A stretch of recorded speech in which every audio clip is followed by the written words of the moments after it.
السلام علیکم ورحمت الله وبرکاتو. ګران لیدونکو په 13 ویډیو کې دته ماهر افغان بیا حاضر شوی دی.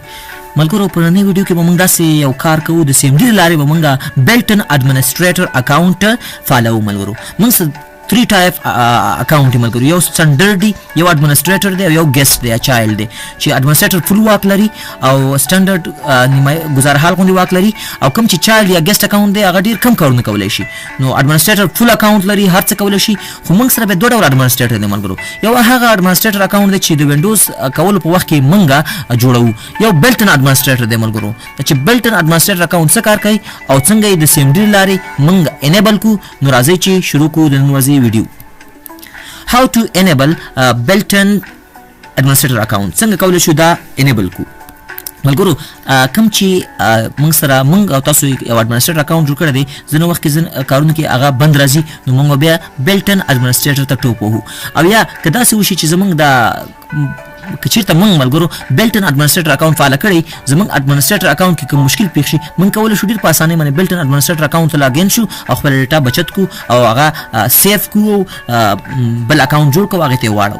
نو څنګه کولی شو دا بلټن اډمنسټریټر اکاونټ موږ فعاله کو؟ لومړی راځو تاسو زه بلټن اډمنسټریټر اکاونټ ښایم. کله چې تاسو په دې سپیسي باندې ملګرو کلیک وکئ او بیا منیج ته راشئ او په منیج پسې وروسته تاسو یوزر اکاونټونو ځای ته لاړ شئ، یعنې دلته راشئ لوکل یوزر اینډ ګروپ ته راشئ او بیا یوزرز ته راشئ. دلته کلیک وکئ ملګرو، تاسو سره یو اکاونټ دی بلټن اډمنسټریټر اکاونټ، په ده کلیک وکئ ملګرو او پراپرټیز ته راشئ. دلته لیکلي د اکاونټ از ډیسیبل. تاسو کله غواړئ د اکاونټ فعاله کئ، سمپل دې نه چیک اخوا کئ او دلته یو پاسورډ ورکئ، سمپل پاسورډ ورکئ، 4 پاسورډ ورکوئ او نو دا به فعاله شي ملګرو. تاسو کولی شئ چې کله د اډمنسټریټر اکاونټ تاسو خراب شو، تاسو کولی شئ چې بلټن اډمنسټریټر ته بیا لاګین شئ. نو همیش دا فعاله ساتئ، تاسو سره به انشاءالله هر ځای کې مرسته کوي د مشکلاتو پر وخت. ملګرو دا اوس غیر فعاله دی. ګوره که دلته راشم پراپرټیز ته راشم، ګوره اکاونټ از ډیسیبل دی لا فلحال. زه غواړم چې دغه زه فعاله کړم، خو په ګرافیکي شکل نه، د سیم ډي کمانډ لاري. نو کوم کمانډ دی ملګرو؟ کمانډ داسې دی نیټ فاصله یوزر فاصله نوم یې چې دی اډمنسټریټر بیا فاصله سلش به ولیکئ اکټیو یس.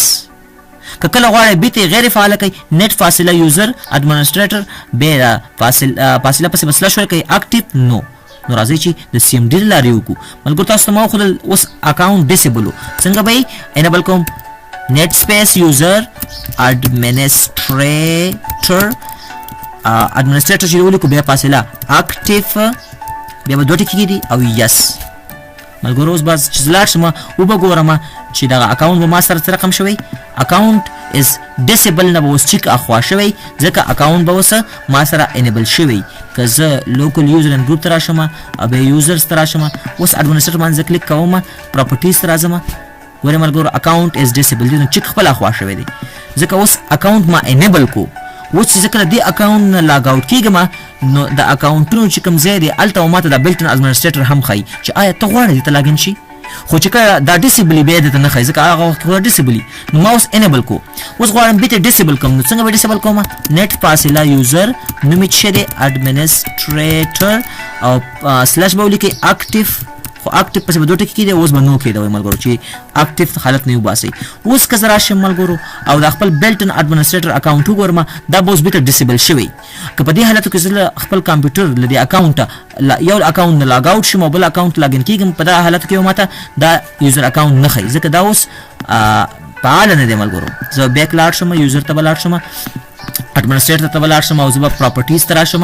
ګورئ ملګرو اکاونټ از ډیسیبل، اکاونټ ډیسیبل دی. نو تاسو همیش دپاره بلټن اډمنسټریټر اکاونټ فعاله ساتئ. دا تاسو سره ډېر زیات مرسته کولی شي د مشکلاتو په حالت کې.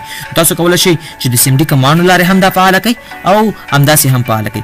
دې ځای کې اکاونټ چیک ولګوه، اکاونټ از ډیسیبل نه چیک اخوا کړه او دارنګه پاسورډ دلته ته یوزر کن ناٹ چینج پاسورډ هم دې کې یو پاسورډ ورکړه او سمپل دې دا اوکې کړه، یو پاسورډ ورکړه. دا اکاونټ اوس موږ سره انیبل شو. نو همیش دپاره از ا ګوډ پالیسي دا تاسو بلټن اډمنسټریټر اکاونټ ځان سره همیشه تاسو فعاله ساتئ. نو دا د نن ورځې درس ملګرو چې په دې کې موږ دا طریقه زده کړله چې څنګه کولی شو د سیم ډي له لارې بلټن اډمنسټریټر اکاونټ موږ څنګه کو فعاله کو، نو او بیا یې څنګه غیر فعاله کو. نو ملګرو د دې ویډیو درس همدومره و. انشاءالله ډېر ژر به زموږ ستاسو ملاقات په یو نوي ویډیو کې سره وشي.